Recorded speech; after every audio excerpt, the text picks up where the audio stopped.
الحمد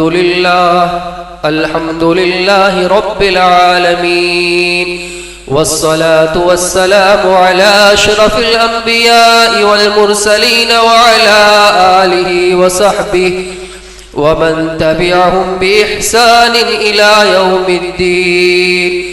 أما بعد، فأعوذ بالله من الشيطان الرجيم. بسم الله الرحمن الرحيم. اعلموا أنما هذه الحياة الدنيا لعب ولهو وزينة وتفاخر بينكم وتكاثر في الأموال والأولاد. صدق الله العظيم. وعن عبد الله بن عمر رضي الله تعالى عنه قال: أخذ رسول الله صلى الله عليه وسلم ببعض جسده فقال: كن في الدنيا كأنك غريب أو عابر سبيل، وعد نفسك في أهل القبور، أو كما قال عليه الصلاة والسلام. محترم حضرات، معزز علماء کرام، جیسا کہ آپ حضرات نے ابھی سنا کہ ہو سکتا ہے کہ یہ رمضان المبارک کی آخری رات ہو. یہ رمضان المبارک کی آخری رات ہو تو ہم سب یہاں پر اس امید سے بیٹھیں، اس نیت سے بیٹھیں کہ جو کچھ کہا جائے اس پر عمل کریں گے.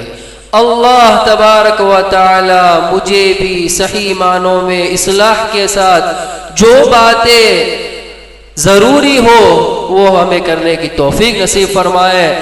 جو مجمع کے حساب سے جو باتیں ضروری ہو اللہ میرے دل میں ڈال دے اور میں اس باتوں کو کروں، اور تمام حضرات اس نیت سے بیٹھے کہ ہم اس پر عمل کریں گے. میرے دوستو، موت کا کوئی بھروسہ نہیں ہے. کب ہماری موت آ جائے، کب فرشتہ آ کر یہ کہہ دے کہ چلو. اور جب ہماری موت آ گئی تو موت کے بعد والی جو زندگی ہے وہی اصل زندگی ہے. ہم سنا کل کہ لوگ مساجد میں بیٹھے ہوئے تھے، لوگ گھروں میں بیٹھے ہوئے تھے، ایسا زلزلہ آیا کہ لوگ مسجدیں سے نکل کر بھاگنے لگے. کیا پتہ اللہ نے ان کو مسجدوں میں سے کیوں نکال دیا. ان کے گھر تھے، گھروں میں بیٹھے ہوئے تھے، ساز و سامان کو چھوڑ دیا. میرے دوستو، قیمتی چیزوں کو بھی چھوڑ دیا، گھر سے کوئی چیز نہ اٹھائے اور نکل کر چلے گئے. اور وہ لوگ ایسے مالدار لوگ کے جن سے میں ملا جو بڑی بڑی گاڑیوں میں بیٹھتے تھے، پیدل چل کر کئی کلومیٹر کا سفر کر کے ایسی جگہ میں گئے کہ جہاں رہنے کے لیے جگہ نہیں تھی. میرے دوستو، اور کتنے ایسے لوگ تھے کہ جو شہید ہو گئے. کیا پتہ ہماری موت کب آ جائے. تو اس کے لیے ضروری ہے کہ جو وقت ہمیں اس دنیا میں ملا ہے اس کی قدر کر لیں. میں نے آپ حضرات کے سامنے سورہ حدید کی ایک آیت کریمہ تلاوت فرمائی جس میں اللہ تعالیٰ نے فرمایا: اعلموا انما هذه الحیات الدنیا لعب ولہو، کہ دنیا کی جو زندگی ہے وہ کھیل و تماشا ہے اور زینت ہے اور تفاخر ہے. کس کے اندر؟ اولاد کے اندر انسان تفاخر کرتا ہے، اسی کے ساتھ مال کے اندر تفاخر کرتا ہے، لیکن یہ اصل زندگی نہیں ہے. اصل زندگی جو ہے وہ آخرت کی زندگی ہے. اس آیت کریمہ میں اللہ تعالیٰ نے انسان کے بچپن سے لے کر موت تک کے احوال کو مختصراً بیان فرمایا. سب سے پہلے فرمایا لعب، اور دوسرے نمبر پر لہو فرمایا. لعب اور لہو میں فرق کیا ہے؟ علماء نے لکھا ہے لعب اس کھیل کو کہتے ہیں کہ جس کے اندر نہ دنیاوی کوئی فائدہ ہو نہ اخروی کوئی فائدہ ہو. جب کوئی بچہ پیدا ہوتا ہے، کچھ بڑا ہوتا ہے، تو اب وہ ایسے کھیل کھیلتا ہے، کھلونے سے کھیلتا ہے، بلاک سے کھیلتا ہے، گھر بناتا ہے، توڑ دیتا ہے. اب اس کا کوئی فائدہ نہیں. آج کل کے زمانے میں سمجھنا بہت آسان ہے کہ جب بچہ موبائل ہاتھ میں لیتا ہے، موبائل کے اندر گیم کھیلتا ہے، تو موبائل کے اندر جو گیم کھیل رہا ہے وہ لعب ہے، نہ اس کا دنیا میں کوئی فائدہ ہے نہ آخرت میں اس کا کوئی فائدہ ہے۔ اس کے بعد جب وہ بچہ کچھ بڑا ہو جاتا ہے تو بڑے ہونے کے بعد لڑک پن کے اندر وہ کچھ اور کھیل کھیلتا ہے، جیسے کسی کو کرکٹ کا شوق تو کرکٹ کھیلتا ہے، کوئی فٹ بال کا شوق تو وہ کھیلتا ہے۔ اس کو کہا جاتا اللہ کہ جس کے اندر دنیاوی اعتبار سے تو کچھ فائدہ ہے کہ اس کی کوئی ورزش ہو گئی، ایکسرسائز ہو گئی، اخروی اعتبار سے اس کا بھی کوئی فائدہ نہیں ہے۔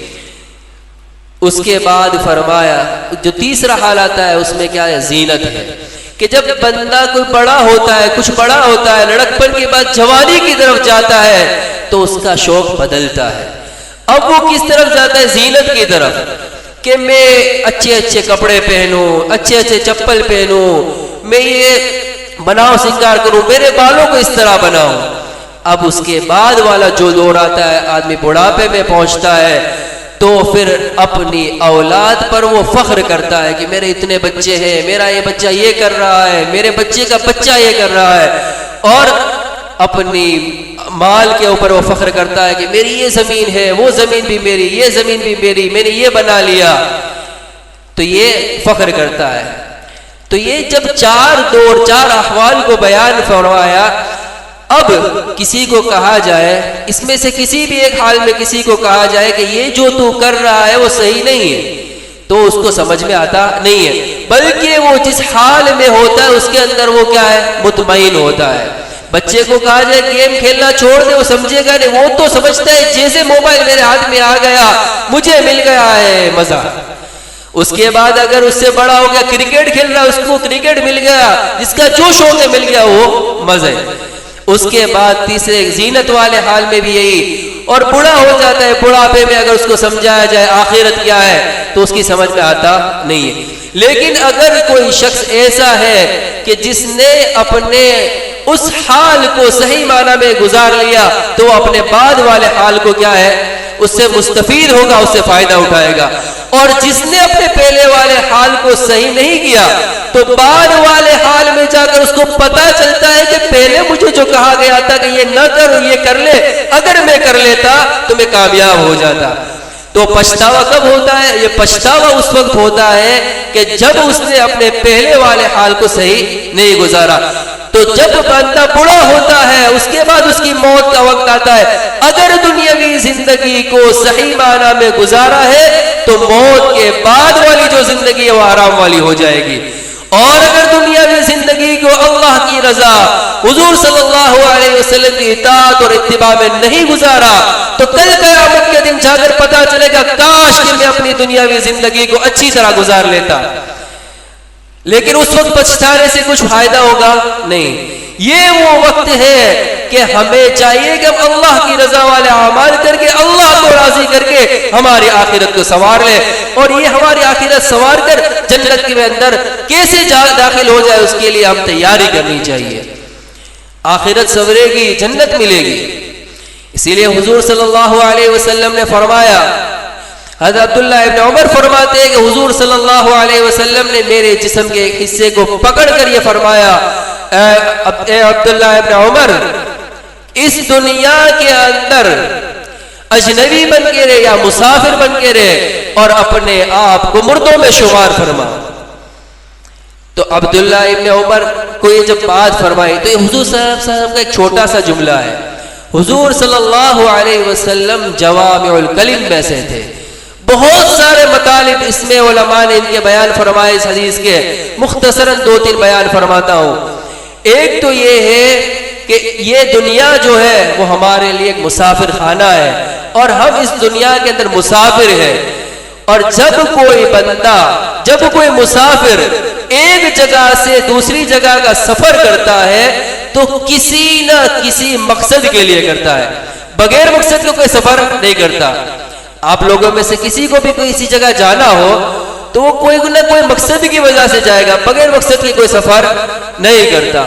تو یہ اللہ کے نبی کا اشارہ تھا کہ یہ دنیا ایک مسافر خانہ ہے، حقیقی وطن ہے وہ آخرت ہے۔ تو اس دنیا میں اس طریقے سے رہو کہ آپ کی آخرت کیا ہے؟ سنور جائے۔ دوسرا مطلب یہ بیان فرمایا ہے کہ یہ دنیا جو ہے وہ ایک ضرورت کی چیز ہے کہ یہاں پہ جو رہنا ہے وہ ضروریات کو پورا کر کے رہنا ہے، اس میں آشائشوں کے پیچھے نہیں پڑنا ہے۔ گرچہ علماء نے اس کی اجازت دی ہے کہ شریعت کے حدود میں رہتے ہوئے کچھ کر لے، آشائش کو اجازت دی ہے، لیکن اصل مقصد ہے کہ اس دنیا میں ضروریاتوں کے پیچھے پڑ کر اپنے رب کو راضی کرنے کے اعمال کرنے ہیں، اور اپنے رب کو جب راضی کر لو گے تو ملے گی آپ کو جنت۔ جنت کیسے ملے گی؟ تو حضرت عمر رضی اللہ تعالیٰ عنہ کی ایک روایت ہے، لمبی حدیث ہے، جس میں حضرت عمر رضی اللہ تعالیٰ عنہ فرماتے ہیں کہ نبی کریم صلی اللہ علیہ وسلم کے اوپر جب وحی نازل ہوتی تھی تو ان کے چہرے مبارک کے پاس جیسے شہد کی مکھی بھن بھناتی ہے ایسی آواز آتی تھی۔ اس حدیث کے آخر میں حضور صلی اللہ علیہ وسلم فرماتے ہیں انزل علی 10 آیات، کہ مجھ پر ابھی 10 آیتیں نازل ہوئی ہیں، من اقامہن دخل الجنہ، جو شخص ان آیتوں پر جو صفات ذکر کی گئی ہے اس پر عمل کر لے گا تو وہ جنت میں داخل ہو جائے گا۔ پھر حضور صلی اللہ علیہ وسلم نے سورہ مومنون کی 10 آیتیں کریمہ تلاوت فرمائی، قد افلح المؤمنون سے لے کر 10 آیتیں تلاوت فرمائی۔ تو کہنے کا مقصد یہ ہے کہ حضور صلی اللہ علیہ وسلم نے فرمایا کہ جن لوگوں نے ان 10 آیات میں جو 7 صفات کا بیان ہے ان 7 صفاتوں پر عمل کر لیا تو حضور صلی اللہ علیہ وسلم نے کیا کہا؟ جنت کی گارنٹی دے دی۔ اور اسی کے اندر آخر میں بھی اللہ تبارک و تعالیٰ فرماتے ہیں آخر میں کہ جنہوں نے، یہ وہ لوگ ہیں جو ان اعمال پر، جو ان صفات پر عمل کرتے ہیں، انہیں کیا ملے گا؟ جنت الفردوس ملے گی۔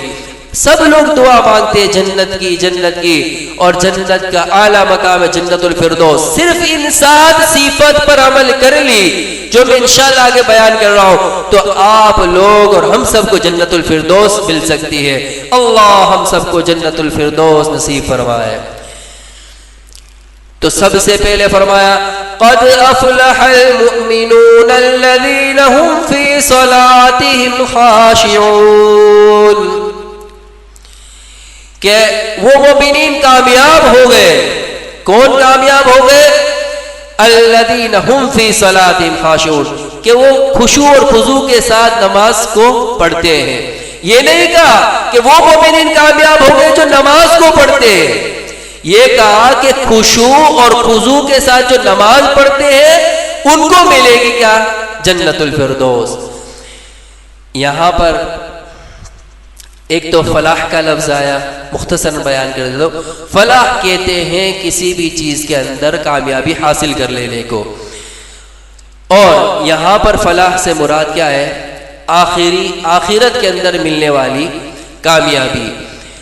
اور یہاں پر ماضی کا صیغہ لا کر ایک کام ہونے والا ہے کب؟ بعد میں، کہ ان کو جنت کب ملے گی؟ بعد میں، لیکن اللہ تبارک و تعالی ماضی کا صیغہ لا کر یہ بیان فرما رہے کہ اگر کر لیا تو یہ بات آپ کو مل ہی گئی ہے، سمجھو یہ صفات پر عمل کر لیا تو سمجھو کہ آپ جنت میں داخل ہو ہی گئے۔ خشوع کسے کہتے ہیں نماز میں؟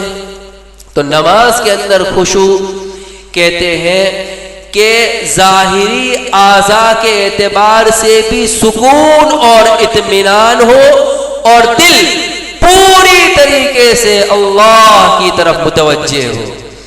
کتنا آسان ہے، جب نماز پڑھنے آنا ہی ہے تو نماز کے اندر اپنی ظاہری سکنات کو بھی کیا ہے؟ خیال رکھے کہ ادھر ادھر ہاتھ نہ لگائے، داڑھی پہ ہاتھ نہ لگائے، بالوں پر ہاتھ نہ لگائے، ادھر ادھر نظر نہ کرے، سکون اور اطمینان کے ساتھ نماز پڑھے۔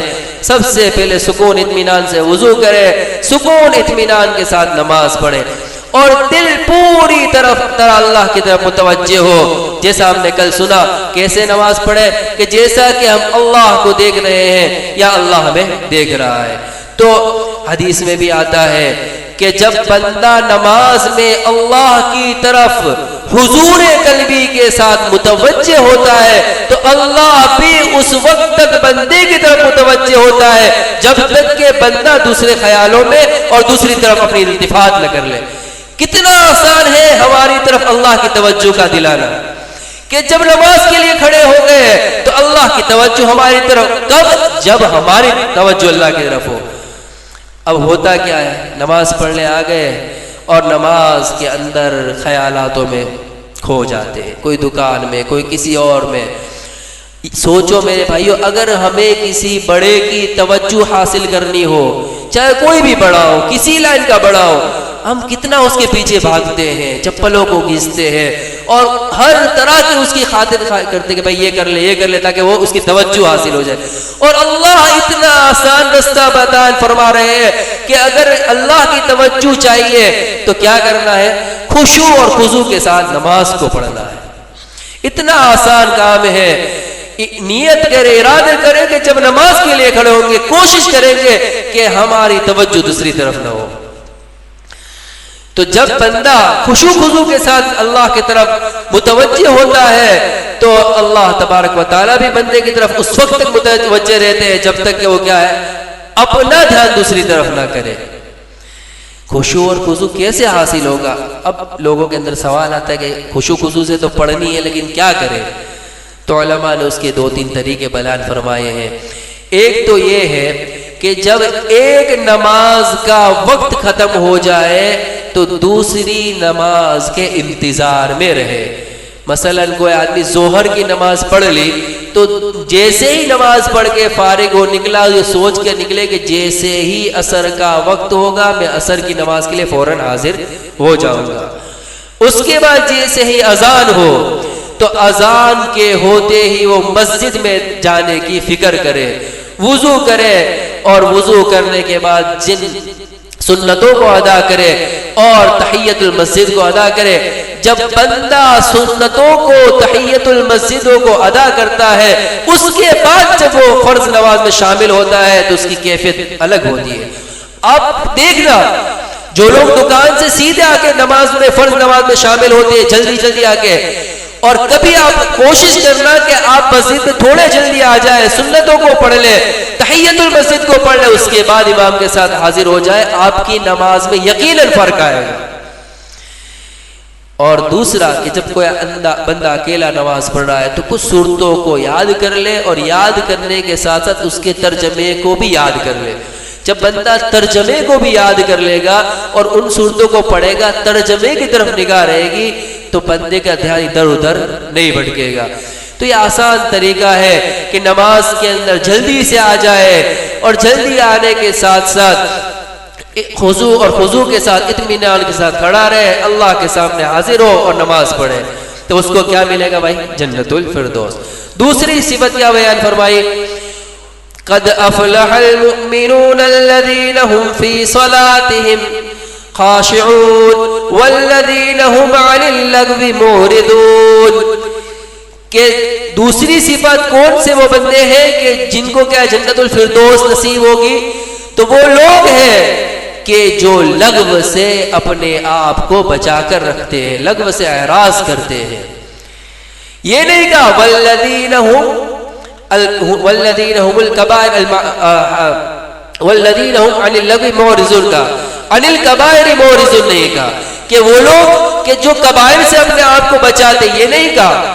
یہ بھی نہیں کہا والذین هم عن المعصیۃ یا عن المعاصی معرضون کہ وہ لوگ کہ جو اپنے آپ کو گناہوں سے بچاتے، کہا کہ وہ اپنے آپ کو لغویات سے بچاتے ہیں۔ تو یہ بات آ گئی کہ یہ وہ لوگ ہیں کہ جو گناہوں سے تو بچتے ہی ہیں، کبائر سے بھی بچتے ہیں، لغو سے بھی بچتے ہیں، یہاں تک کہ لغویات سے بھی بچتے ہیں۔ جیسے میں نے شروع میں آپ کو لغو اور لغو کا فرق بتایا۔ لغو کہتے ہیں کسے؟ ہر وہ کام کہ جس میں نہ دنیاوی فائدہ ہو نہ اخروی فائدہ ہو تو اس کو کہا جاتا ہے لغو۔ تو وہ لغو سے بچتے ہیں۔ اور آج کل کیا ہو رہا ہے؟ ہر شخص لغو میں مبتلا، اکثر کہہ رہا ہوں، ہر شخص نہیں کہہ رہا، اکثر کیا ہے؟ لغو میں مبتلا۔ اور لغو میں مبتلا جس چیز کی وجہ سے ہے وہ چیز کیا ہے؟ موبائل۔ ہر شخص لغو میں مبتلا ہے آج. اور موبائل ایسی چیز ہے کہ جس کی وجہ سے میں اپنے آپ کا استثناء نہیں کر رہا، میں بھی اور آج کا خصوصاً ہر نوجوان اس کی وجہ سے لغویات میں مبتلا ہے کہ موبائل میں گیم کھیلنا، موبائل میں ویڈیو کو دیکھنا، ریلز کو دیکھنا اور ایسے ہی گھمانا. پتہ نہیں اس سے اس کا کوئی فائدہ ہونے والا بھی ہے یا نہیں، لیکن وہ دیکھتا رہتا ہے. اب جب 1 گھنٹہ دیکھنے کے بعد اس کو نہ یاد ہوگا کچھ کیا دیکھا، نہ اس کا کوئی فائدہ ہوا ہوگا.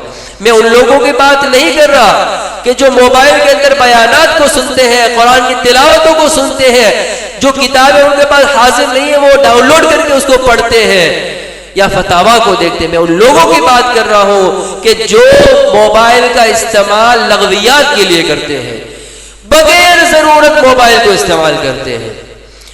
جب وہ ایک ہفتہ ختم ہوتا ہے نا تو موبائل کے اندر ہسٹری آتی ہے کہ اس ہفتے میں نے کتنے گھنٹے موبائل دیکھا ہے.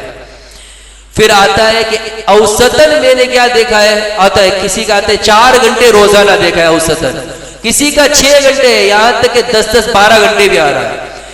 سوچنے کا مقام ہے کہ ہم کو کہا جاتا ہے کہ یہاں پر آ جاؤ، کچھ دین کا کام کر لو، کچھ دین سیکھ لو، تو وقت نہیں ہے. اور جب ہسٹری کھلتی ہے، یہ ہسٹری وہاں بھی کھلے گی، قیامت کے دن بھی کھلے گی اگر نہیں چھوڑا تو. جب ہسٹری کھلتی ہے تو آتا ہے 8-8 گھنٹے موبائل کے دے دیے، 6-6 گھنٹے موبائل کو دے دیے. وقت میں کیسے برکت رہے گی جب یہ موبائلوں کے پیچھے پڑ گئے، ہم دوسری چیزوں کے لغویات کے پیچھے پڑ گئے؟ کہاں سے وقت میں برکت ہوگی؟ آپ سب سے ایک گزارش ہے کہ 1 ہفتہ جو آپ کی ہسٹری کا نکلے نا کہ ہم نے روزانہ اوسطاً 4 گھنٹے دیکھا، وہ 1 ہفتہ آپ علماء کو دے دیں. اب دیکھیں کہ میں نے پچھلے ہفتے میں 4 گھنٹے موبائل دیکھا تھا، وہ 4 گھنٹے آپ علماء کو دے دے کہ 1 ہفتہ صرف میں علماء کی خدمت میں جا کے بیٹھوں گا، قرآن کو سیکھوں گا، حدیث کو سیکھوں گا، دین کو سیکھوں گا. 1 ہفتہ صرف دے دے، آپ کو پتا چلے گا کہ یہ جو آپ 4-4 گھنٹے 6-6 گھنٹے ضائع کرتے تھے وہ یہاں پر لگنے سے کتنا فائدہ ہو گیا. آج یہاں پہ مدارس ہے، بڑوں کی تعلیم بھی ہو رہی ہے، جن بڑوں کو قرآن نہیں آتا ان کو بھی سکھایا جاتا ہے، لیکن مشکل سے چند لوگ آتے ہیں. علماء بیٹھے ہوئے قرآن سکھا رہے ہیں ان لوگوں کو کہ جن کی عمریں بڑی ہو گئی ہے، وقت بھی دیا ہے کہ آپ کو جس وقت آنا ہو آ جاؤ، لیکن لوگ کیا کہتے ہیں وقت نہیں ہے میرے پاس. بھائی وقت نکالو، صرف وہ وقت دے دو کہ جو آپ موبائلوں کو دیتے ہو. اگر یہ وقت دے دیا تو سمجھ لو کہ کل قیامت کے دن کی جو زندگی آپ کی آنے والی سنور جائے گی، آپ کی نسلیں بھی سنور جائے گی. اگر یہ وقت آج نہیں دیا، آپ تو شاید کچھ نہ کچھ کر کے نکل جاؤ، آپ کی نسلیں برباد ہو جائے گی. آج میں بھی دیکھ رہا ہوں اپنے لیے بھی اور سب کے لیے کہہ رہا ہوں کہ اس موبائل کی وجہ سے ہماری آنے والی نسلیں تباہ ہو رہی ہے. نسلوں کو بھی دین سکھاؤ اور بڑے جو ہوئے ان کو بھی ایک گزارش ہے کہ یہاں پر جو قرآن سکھایا جاتا ہے وہ سیکھنے کے لیے جائے، جو درس دیے جا رہے ہیں ان کو بھی سیکھے، پڑھے اور علم کو حاصل کرے. صرف وہ وقت دے دے، میں تو صرف وہی وقت مانگ رہا ہوں جو آپ موبائلوں کو دے رہے ہیں. تو اگر آپ لغویات سے بچ گئے تو آپ کو ملے گی جنت الفردوس. تیسرا فرمایا کس کو جنت الفردوس ملے گی؟ والذین ہم للزکاة فاعلون، وہ لوگ کہ جو اپنی زکوٰۃ کو پوری ادا کرتے ہیں. یا دوسرا ترجمہ علماء نے کیا ہے وہ لوگ کہ جو کیا ہے اپنا تزکیہ صحیح معنوں میں کرتے ہیں. زکوٰۃ کہتے ہیں جسے لغوی اعتبار سے، تو زکوٰۃ کا معنی یہی ہے پاک کرنا، صاف کرنا. شرعی اعتبار سے زکوٰۃ کہتے ہیں صاحب نصاب کا، مالدار شخص کا اپنے مال سے 2.5% ان مصارف پر، ان مستحقین پر خرچ کرنا جس پر خرچ کرنے کا اللہ نے حکم دیا ہوا ہے. تو جب مال سے زکوٰۃ ادا ہو گئی تو مال کیا ہو جاتا ہے؟ پاک ہو جاتا ہے، مال ضائع ہونے سے محفوظ ہو جاتا ہے. اسی طرح جو دوسرا ترجمہ کیا کہ نفس کا تزکیہ کرے، کہ کس کو جنت الفردوس ملے گی؟ تو ان لوگوں کو ملے گی جو نفس کا تزکیہ کرتے ہیں. کل ہم نے پورا یہ بیان سنا مولانا عادل صاحب کا تزکیہ نفس پہ اوپر، تو اس پر تو کلام کرنے کی ضرورت نہیں ہے. مختصر یہ کہ اپنے نفس کے اندر سے جتنے بھی رذائل ہیں اس کو نکال دے اور اپنے اندر اللہ کی محبت، حضور صلی اللہ علیہ وسلم کی اطاعت اور اتباع، اس کو کیا ہے داخل کر لے. اور اللہ کی محبت جب داخل ہو جاتی ہے تو غیر اللہ کی محبت کو نکالنا بہت آسان ہو جاتا ہے. تو کوشش کرے کہ زکوٰۃ کو پورا پورا ادا کرے اور اس کے ساتھ ساتھ تزکیہ کا بھی اہتمام کرے. اس کے بعد کون سی صفت ہے؟ فرمایا والذین هم لفروجہم حافظون، کہ جنت الفردوس کسے ملے گی؟ تو ان لوگوں کو ملے گی کہ جو لوگ اپنی شرمگاہوں کی حفاظت فرماتے ہیں. اس کا ایک ظاہری مطلب تو یہ ہوا کہ وہ لوگ کہ جو اپنے سطر کو چھپاتے ہیں. مرد ہے تو مرد اپنا سطر غیر محرم کے سامنے کسی اور کے سامنے نہیں کھولتا. عورت ہے تو عورت کا جو حصہ سطر کا ہے وہ بھی غیر محرم کے سامنے نہیں کھولتی. لیکن آج کیا ہے؟ ایسے ایسے کپڑے آ گئے ہیں کہ سطر مردوں کا بھی ظاہر ہو رہا ہے اور عورتوں کا بھی ظاہر ہو رہا ہے. ایسی ایسی پینٹ آ گئی ہے ادھر سے پھٹی ہوئی ادھر سے پھٹی ہوئی، نماز میں بھی پہن کے آتے ہیں، نماز میں بھی نہیں پتا کہ اس میں میرا سطر نظر آ رہا ہے کہ میری نماز ہوئی کہ نہیں ہوئی. اتنا آسان کام ہے سطر کو چھپانا، اور وہ فرض ہے، ضروری ہے، ورنہ آپ کی نماز ہی نہیں ہوتی. اس کے بعد ہے والذین هم لفروجہم حافظون. اس کا دوسرا مطلب یہ بیان فرمایا ہے الا علی ازواجہم، کہ وہ لوگ کہ جو اپنی خواہشات کو صرف اور صرف اپنی بیویوں کے پاس جا کر پورا کرتے ہیں، کسی اور کے پاس جا کر خواہش کو پورا نہیں کرتے. الا ما ملکت ایمانہم، تو ابھی ہے نہیں، صرف ابھی جو ہے وہ کیا ہے؟ بیویاں ہے. تو وہ اپنی خواہشات کو صرف اور صرف اپنی بیویوں کے پاس جا کر پورا کرتے ہیں، کسی اور کے پاس وہ لوگ جاتے نہیں ہیں. اتنا آسان کام ہے، حلال کام ہے، اللہ نے دیا ہے. اللہ کے رسول نے فرمایا کہ تم میں سے جو بھی اپنی بیوی کے پاس جا کے اپنی حاجت کو پورا کرے وہ بھی کیا ہے؟ صدقہ ہے. ایک تو صدقہ کا بھی ثواب، اور ایسے بھی دوسری طرف جانا گناہ ہے، تو گناہ سے بھی آدمی کیا ہے؟ بچ جاتا ہے. اس کے بعد فرمایا والذین هم لأماناتہم وعہدہم راعون، کہ وہ لوگ کہ جو امانات کو کیا ہے؟ پورا پورا ادا کرتے ہیں اور اس کے بعد وعدوں کو پورا کرتے ہیں. یہاں پر امانت نہیں کہا بلکہ کیا فرمایا؟ امانات. اللہ کا اشارہ اس کی طرف ہے کہ چاہے وہ قولی امانت ہو، فعلی امانت ہو، یا وہ امانت جو اللہ کی طرف سے اپنے بندوں کو دی گئی ہے، تو اور یا وہ امانت یا وہ ذمہ داری جو کسی ادارے کی طرف سے کسی شخص کو دی گئی ہے، چاہے وہ پرائیویٹ ادارہ ہے یا کوئی بھی ادارہ ہے، تو اپنی امانتوں کو کیا ہے؟ وہ پورا پورا ادا کرتے، اس کی حفاظت کرتے، پورا پورا ادا کرتے ہیں. کہ جب امانت کسی کے پاس رکھی جائے، مالی امانت، تو کیا ہے؟ جب وہ شخص آتا ہے کہتا ہے میری امانت مجھے واپس کر دو، تو اس کو دے دیتا ہے، ٹال مٹول نہیں کرتا.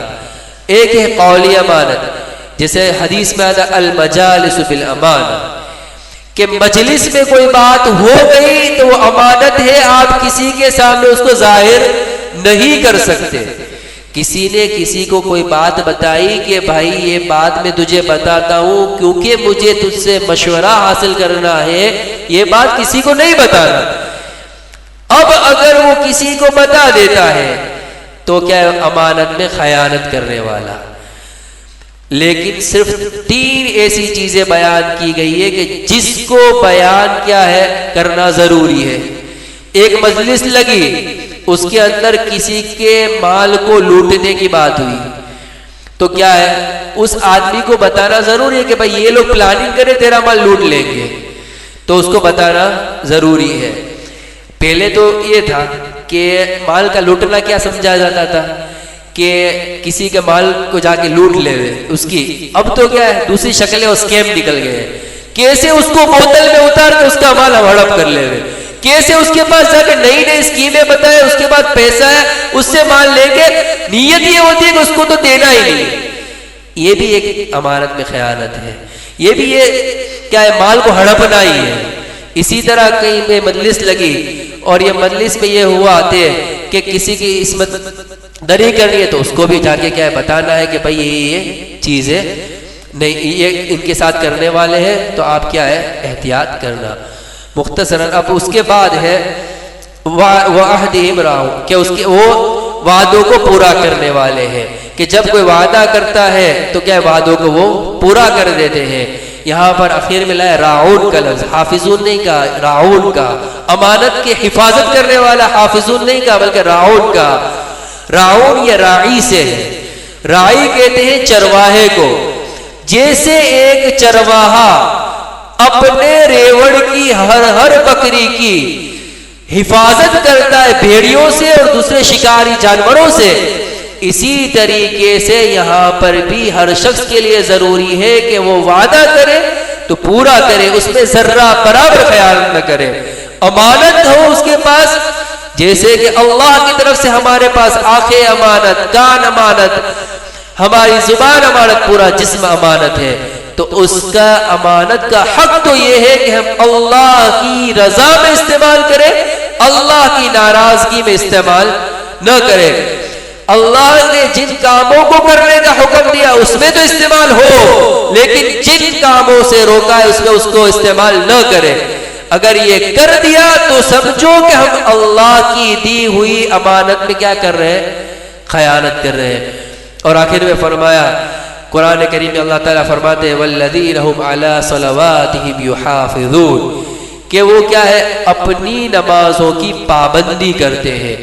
شروع میں جو تھا وہ کیا تھا کہ وہ واحد کا لفظ تھا کہ وہ نماز کو خشوع اور خضوع کے ساتھ پڑھتے ہیں, اور اخیر میں یہ نماز صلوات جمع کا صیغہ لے کر آئے اللہ پاک, اور فرمایا اپنی نمازوں کی حفاظت کرتے پابندی کے ساتھ پڑھتے ہیں.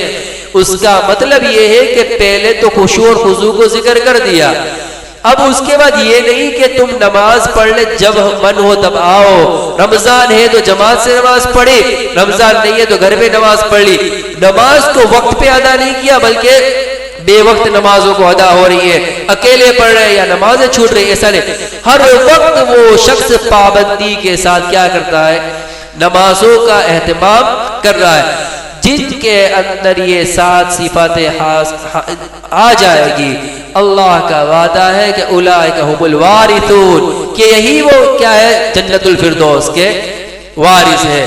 ہم میں سے ہر شخص یہ چاہتا ہے کہ جنت میں چلا جائے, اور آج ہو سکتا ہے یہ آخری رات ہو, تو ہم یہ دعا بھی کریں کہ اللہ تعالی ہمیں اس رمضان میں جتنی ہم سے کوتاہیاں ہو گئی اس کو معاف فرما دے, اور اللہ تبارک و تعالی ہمیں رمضان کی قدر کرنے کی توفیق نصیب فرمائے, اور اللہ تعالی آخرت کی زندگی کے اندر ہمیں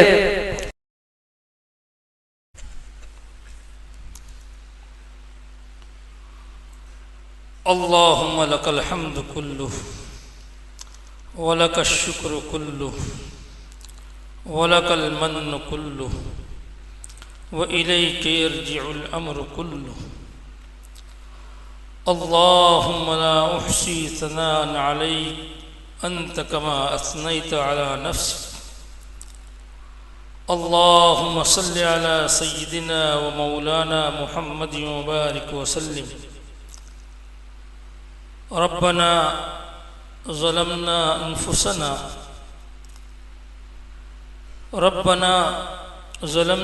أنفسنا وإن لم تغفر لنا وترحمنا لنكونن من الخاسرين. ربنا ظلمنا أنفسنا وإن لم تغفر لنا وترحمنا لنكونن من الخاسرين. ربنا اغفر لنا وتب علينا إنك أنت التواب الرحيم. رب اغفر وارحم وتجاوز عما تعلم إنك أنت الأعز الأكرم. اللهم يا مصرف القلوب صرف قلوبنا إلى طاعتك. يا مقلب القلوب ثبت قلوبنا على دينك. اللهم إن قلوبنا ونواسينا وجوارحنا بيدك لم تملكنا منها شيئا، فإذا فعلت ذلك بنا فكن أنت ولينا واهدنا إلى سواء السبيل، واهدنا إلى سواء السبيل، واهدنا إلى سواء السبيل. اللهم أرنا الحق حقا وارزقنا اتباعه، وأرنا الباطل باطلا وارزقنا اجتنابه. اللهم ارزقنا حبك وحب رسولك وحب من ينفعنا حبه عندك. اللهم لا سهل إلا ما جعلته سهلا، وأنت تجعل الحزن سهلا إذا شئت. لا إله إلا الله الحليم الكريم. سبحان الله رب العرش العظيم. نسألك موجبات رحمتك وعزائم مغفرتك والغنيمة من كل بر والسلامة من كل إثم. لا تدع لنا ذنبا إلا غفرته، لا تدع لنا ذنبا إلا غفرته، لا تدع لنا ذنبا إلا غفرته، ولا هما إلا فرجته، ولا زرا إلا كشفته، ولا كربا إلا نفسته، ولا مريضا إلا شفيته، ولا دينا إلا أديته، ولا حاجة هي لك رضا إلا قضيتها يا أرحم الراحمين. اللهم إنا نسألك العفو والعافية والمعافاة الدائمة في الدين والدنيا والآخرة، والفوز في الجنة والنجاة من النار. اللهم إنا نسألك رضاك والجنة، ونعوذ بك من سخطك وغضبك والنار. اللهم إنا نسألك إيمانا كاملا ويقينا صادقا وقلبا خاشعا وعلما نافعا وعملا متقبلا ورزقا حلالا طيبا وشفاء من كل داء. أذهب الباس رب الناس واشف أنت الشافي، لا شفاء إلا شفاؤك، شفاء لا يغادر سقما. ربنا آتنا في الدنيا حسنة وفي الآخرة حسنة وقنا عذاب النار، وقنا عذاب القبر، وقنا عذاب الحشر، وقنا عذاب الفقر، وقنا عذاب الدين، وقنا من فتنة المحيا والممات، وقنا من فتنة المسيح الدجال. ربنا لا تؤاخذنا إن نسينا أو أخطأنا. ربنا ولا تحمل علينا إصرا كما حملته على الذين من قبلنا. ربنا ولا تحملنا ما لا طاقة لنا به. ربنا ولا تحملنا ما لا طاقة لنا به. ربنا ولا تحملنا ما لا طاقة لنا به. واعف عنا واعف عنا واعف عنا واغفر لنا واغفر لنا واغفر لنا وارحمنا وارحمنا وارحمنا. أنت مولانا فانصرنا على القوم الكافرين. ربنا فاغفر لنا ذنوبنا، ربنا فاغفر لنا ذنوبنا وكفر عنا سيئاتنا وتوفنا مع الأبرار. ربنا تقبل منا إنك أنت السميع العليم. اللهم حاسبنا حسابا يسيرا. اللهم أعطنا كتابنا بيميننا وحاسبنا حسابا يسيرا، ولا تعطنا كتابنا بشمالنا ولا من وراء ظهرنا. اللهم ثبت أقدامنا على الصراط المستقيم.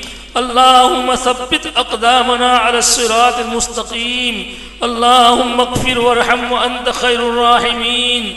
اللهم انصر الإسلام والمسلمين. اللهم أعز الإسلام والمسلمين. اللهم اهدنا فيمن هديت، وعافنا فيمن عافيت، وتولنا فيمن توليت، وبارك لنا فيما أعطيت، وقنا شر ما قضيت، فإنك تقضي ولا يقضى عليك، إنه لا يذل من واليت ولا يعز من عاديت، تباركت ربنا وتعاليت. نستغفرك ونتوب إليك. اللهم اغفر لنا وللمؤمنين والمؤمنات والمسلمين والمسلمات، وألف بين قلوبهم، وأصلح ذات بينهم، وانصرهم على عدوك وعدوهم. اللهم لعن الكفرة الذين يصدون عن سبيلك ويكذبون رسلك ويقاتلون أولياءك. اللهم شتت شملهم ومزق جمعهم، وخالف بين كلمتهم، وخرق بيوتهم، وكسر أعمارهم، ودمر ديارهم. اللهم انزل بأسك الذي لا ترده عن القوم المجرمين. اللهم اغفر وارحم وأنت خير الراحمين. أي أرحم الراحمين، أي أكرم الأكرمين، أي رب ذو الجلال والإکرام، أي حنان، أي منان، اے زمین و آسمان کو پیدا کرنے والے، اے آسمان کو تھامنے والے، اے مالک الملک، اے بڑی قدرت رکھنے والے، اے مالک ذو الجلال والاکرام. ہم گنہگار ہیں، ہم خطا کار ہیں، ہم قصوروار ہیں، ہم مجرم ہیں. اے اللہ، رات میں گناہ کیے ہیں، دین میں گناہ کیے ہیں، ظاہر میں کیے ہیں، چھپ کر کیے ہیں، چھوٹے کیے ہیں، بڑے کیے ہیں.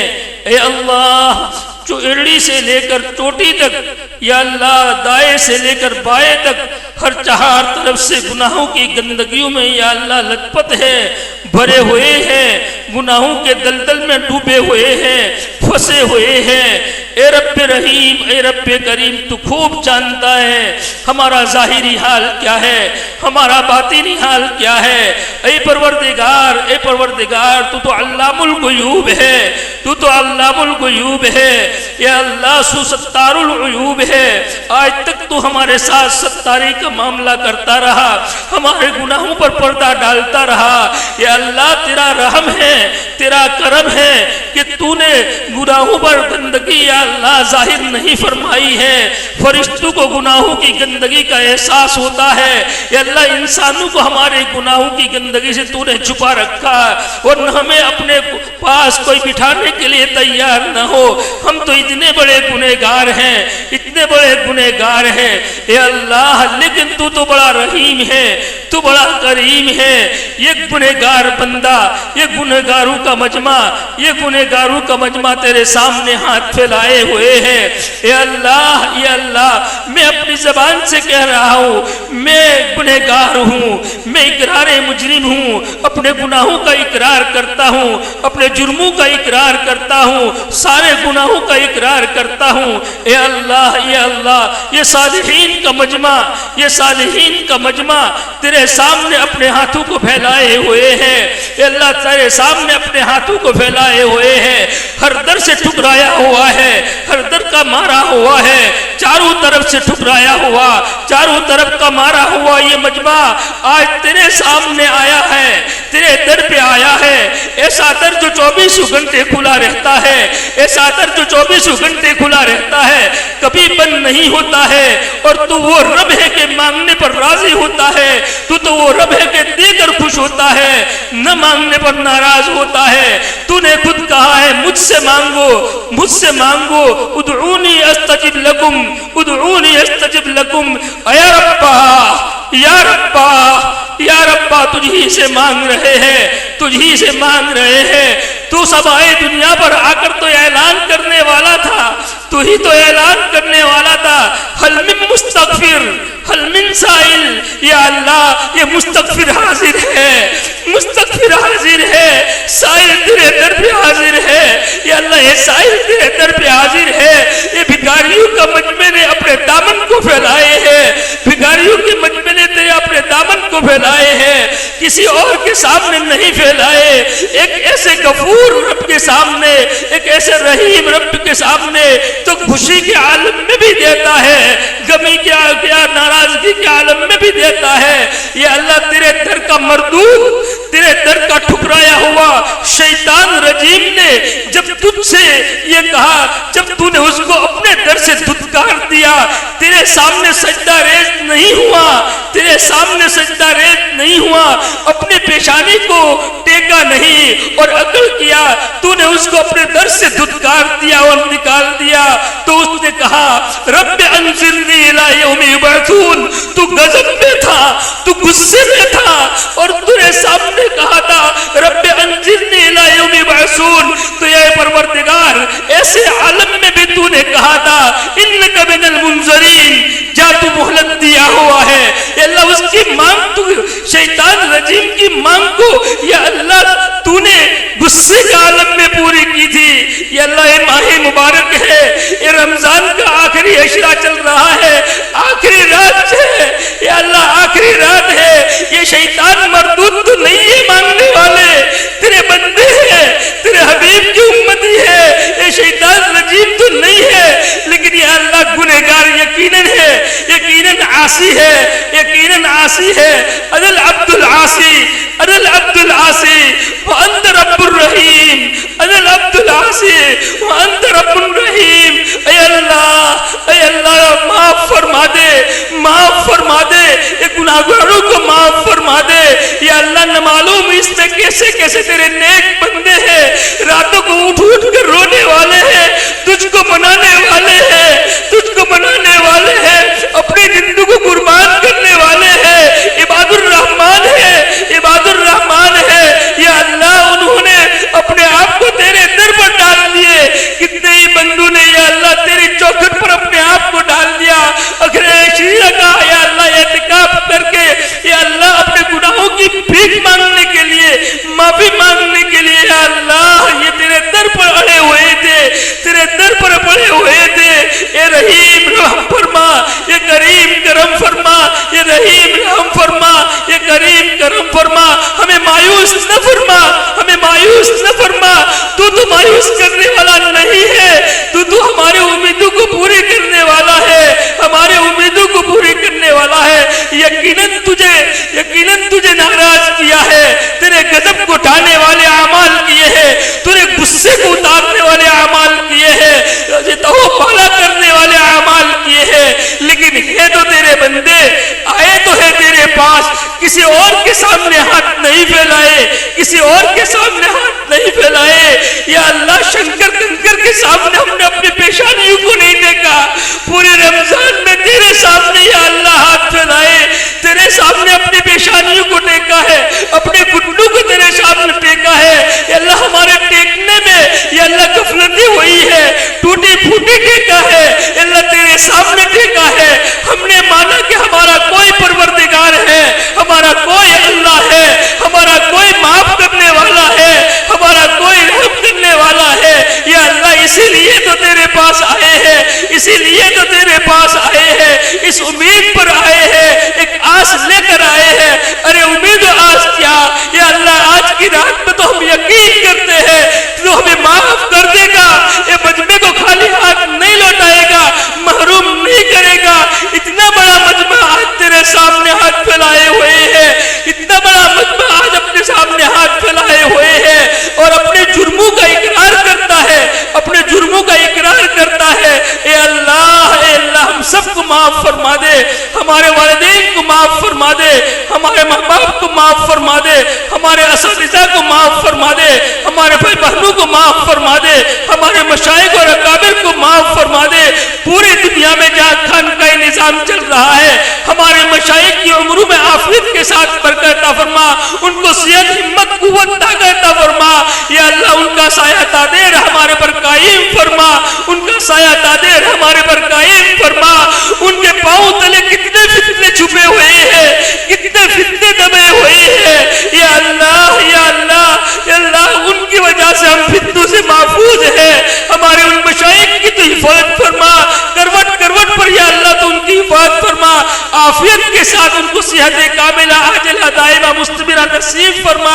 ہماری مسجد میں, ہماری اس مسجد میں, لال بخت میں جو خانقاہ نظام چل رہا ہے اس کا نور پورے عالم میں یا اللہ ظاہر فرما, ان کے برکات ظاہر فرما, اس کے برکات ظاہر فرما, اس کے انوارات ظاہر فرما, اور ہمارے دلوں کو منور فرما, ہماری اصلاح فرما.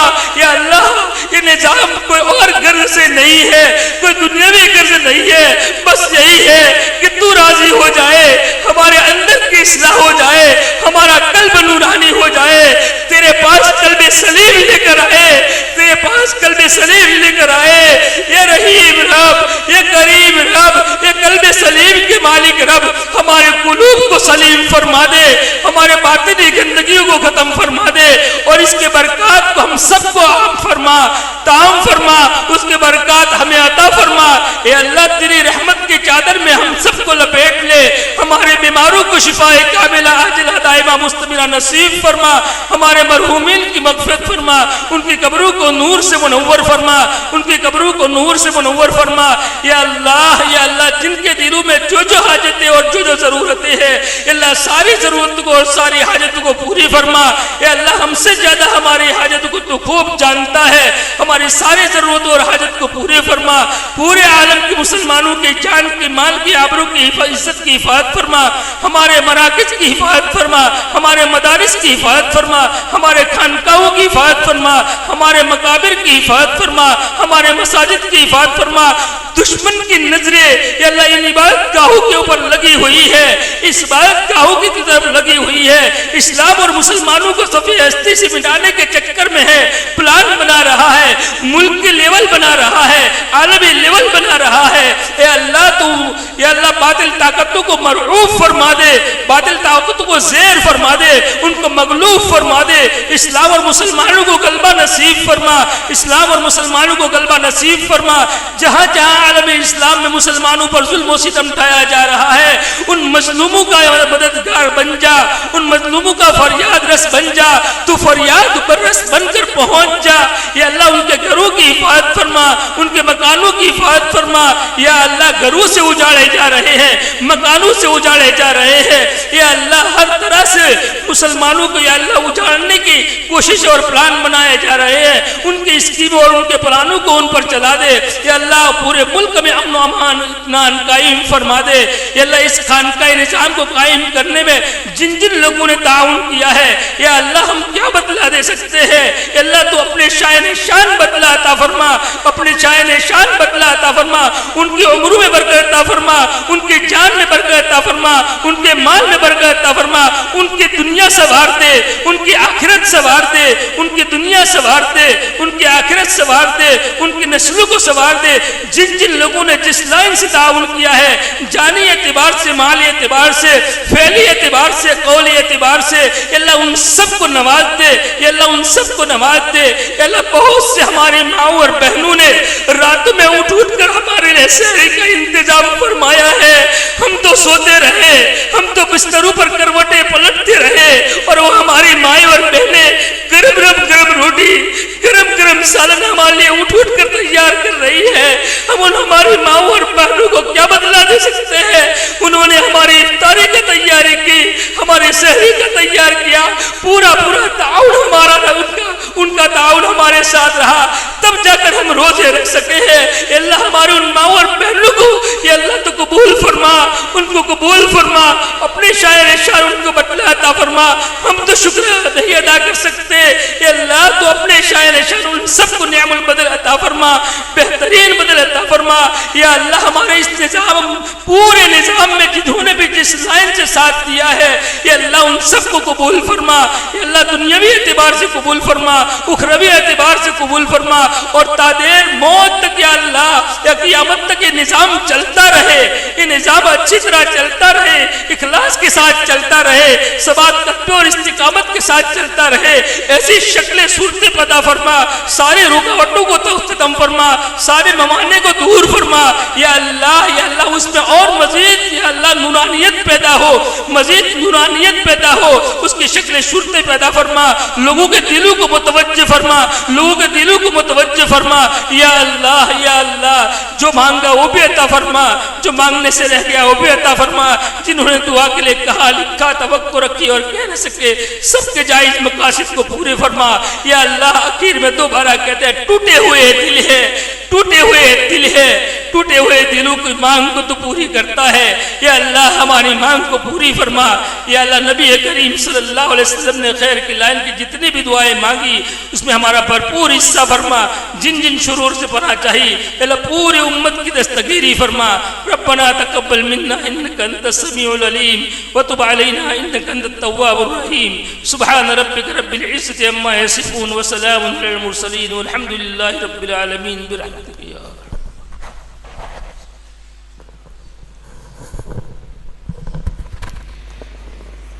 محترم حضرات، کچھ مساجد میں